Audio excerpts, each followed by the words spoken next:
are not available in Egypt as they are in South America. And again, that opens up a whole another can of worms, meaning that, okay, but we're told that, sea travels didn't occur on that level and a communication between those. But again, there's much evidence suggesting that it actually did, right? Absolutely. I think what Thor Heyerdahl did was extremely important, that he was able to demonstrate with Kon-Tiki and then subsequently with Ra, with the two boats that he built, that it was quite possible to travel between Africa and South America as the Chinese did in 1421 when they circumnavigated the world. Right. And mapped the world. And the maps that the Chinese produced in 1421 are the maps that or Columbus was familiar with when he went to America. He didn't go without a map. He knew exactly where he was going. Of course. But of course, that's gone a long way from Egypt. But yeah, I see. All these things lead together, and of course, this is the fascination of the subject. Yeah. So you get into one subject, and it leads on to another subject, and it leads into another area. Right.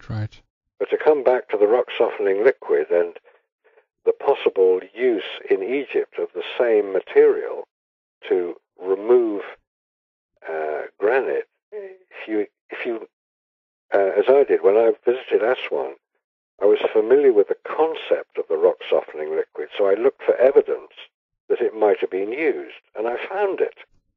In this trench around the unfinished obelisk are what look like scoop marks.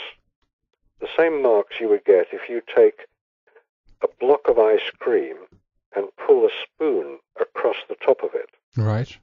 You will get a shallow trench with a circular base. And those are the exact same marks you will get around the unfinished obelisk, these scoop marks. Right. As if somebody has used a rock softening liquid and then scooped out the soft rock. I'm looking at a picture of this unfinished obelisk in Aswan right now as we speak, and I totally agree with what you're saying. This is absolutely what it looks like. I'm going to have a picture of this, by the way, also up on the website so people can see this for themselves, and you're absolutely right. Fascinating. That would be a very interesting point to make, and thank you for that. That's very helpful because it illustrates this point, because it appears so improbable that you can get a liquid that softens granite. But with the evidence is presented in front of you that it not been pounded with diorite balls, I would contend that the rock was softened. It didn't take very long to do it. All you needed was sufficient liquid to soften the rock.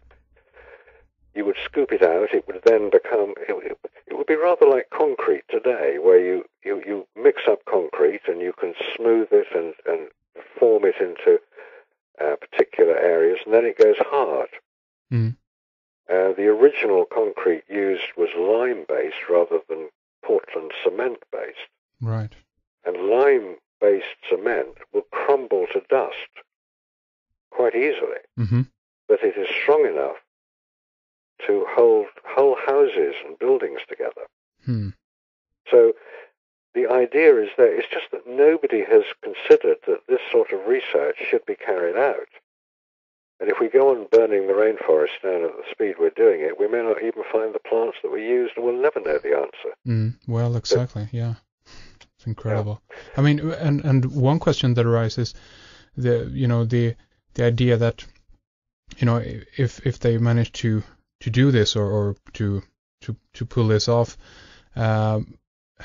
first of all, okay, how do they get the knowledge? That's interesting in itself, but do you know if there's any kind of correlation to that today, meaning that have we developed any kind of acid that can, burn through rock like this? Similar, do you know?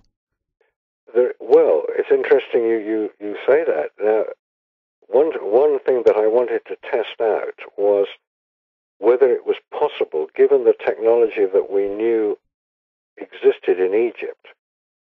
They were obviously familiar with electricity in various forms. The Baghdad battery, I think, is possibly an indicator that the generation of electricity was or was understood.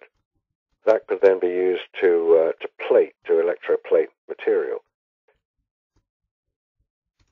If the Egyptians had a concept of electricity, they might, now I have no evidence to say this, but it is a logical progression, they might have been able to electrolyze water. Uh-huh.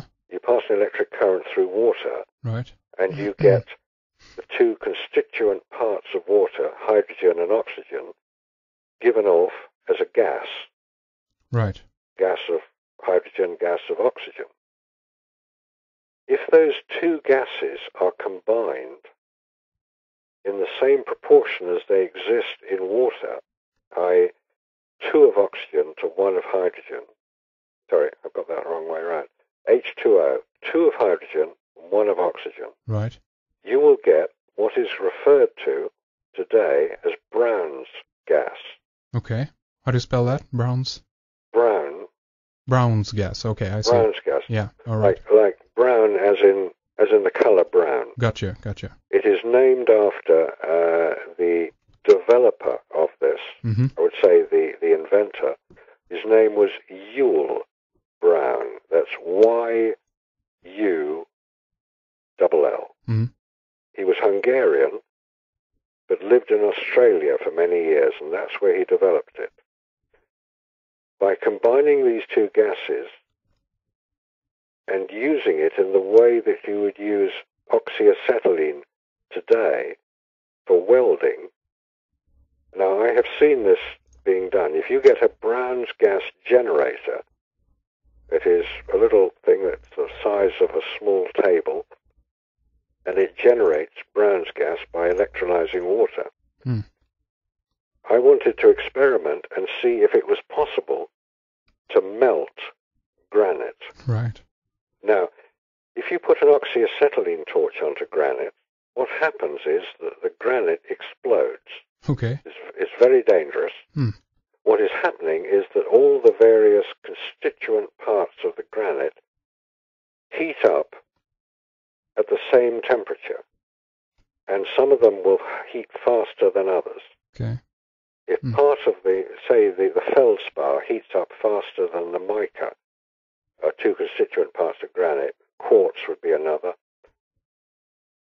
If they heat it at the same speed, some heat faster than others, and they will expand faster and explode, and that's what's dangerous. When I put the Brown's gas flame onto granite, it melted and became like a liquid that flowed quite easily. Right. Then, obviously, once it cooled down, it hardened. Uh-huh. The remarkable thing about Brown's gas, for any engineer who is used to working with oxyacetylene to do welding, is that using Brown's gas, you can weld aluminium to tungsten. Now, that would be impossible normally, because they have completely different melting points, okay. those two metals. Mm-hmm. I have seen it done. I have seen tungsten, a piece of tungsten, welded to a piece of aluminium. It is quite remarkable, the properties of Brown's gas. And there is a website which, if you want to follow up anything to do with Brown's gas, eagleresearch.com. Eagleresearch.com. Okay. It's an American-based company, and they sell equipment to generate Brown's gas. Ironically, the Chinese are the major producers of Brown's gas generators today. So with this, you can melt certain metals and things like this also? Yep. You can melt metals, you can weld metals, and all it costs is the electricity to electrolyze the water. It's portable.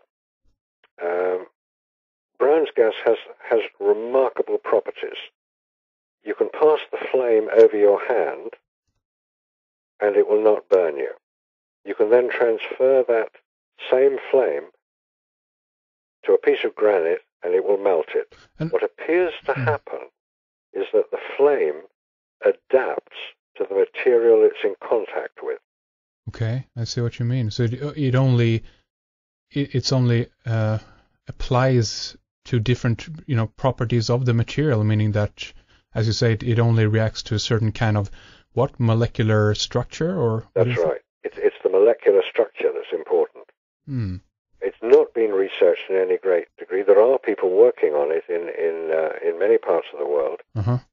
There are many companies that claim to have the rights to produce it. In fact, it's free to anybody who wants to do the research. But one of the most interesting areas which is being developed is in fuel economy, petrol economy. Okay. By introducing Brown's gas into an internal combustion engine, you can reduce petrol consumption by major amounts. That is a particularly interesting area of research. Another is health, where the use of Brown's gas can be very beneficial in the treatment of certain illnesses and diseases. Okay. But again, this is very early research. But again, Nexus magazine is where you get this information originally. We were the first to publish on it. Very interesting indeed. Yeah, so this is pioneering research that is being done, and I mean, if we tie this back again then to the technology, as it were, of the Egyptians, are you suggesting also that it's possible that they could have used something similar, that they had similar knowledge about water and how to apply this or mix this, I guess we can say, with electricity then? Definitely, yeah. This is the point, that we're only beginning to understand how advanced the Egyptian technology was. It's almost more advanced than we can understand today. Now, one of the people who's done a lot of fascinating research into this whole area of Egyptian technology is an author by the name of Christopher Dunn. Right. And he wrote, a few years ago, he wrote a book called The Giza Power Plant. Yeah. If you're familiar with that, you'll know that Christopher Dunn still is an engineer by profession. He's a high technology engineer. He works on jet engines and similarly high-tech equipment, building them, testing them, and ensuring their long life. So he understands technology. What he wanted to do was to back-engineer the Great Pyramid. He said, it's obviously not a tomb. He said, well, if it's not, what is it? Right. And his book, The Giza Power Plant, is the story of what he did in terms of engineering. And it is from that many of the starting points that I had for looking at the technology of Egypt derived. Because as an engineer, he examined many of the granite pieces in Egypt, pieces just lying around on the Giza Plateau. And said, these are pieces, we couldn't make these today. We don't have the technology to do what they did.